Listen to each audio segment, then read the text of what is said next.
Coffee হাউসের সেই আড্ডাটা আর নেই, আর নেই। কোথায় হারিয়ে গেল সোনালি বিকেলগুলো সেই আর নেই। লা লা লা লা লা লা লা লা লা লা লা লা লা লা।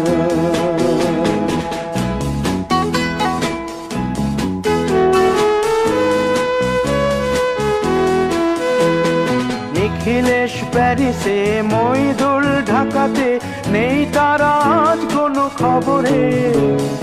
গ্র্যান্ডের গিটারিস্ট গোয়ানিজ ডিসুজা ঘুমিয়ে আছে যে আজ কবরে।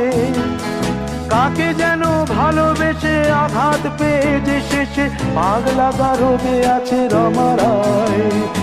অমলটা ধুকছে দুরন্ত ক্যান্সারে।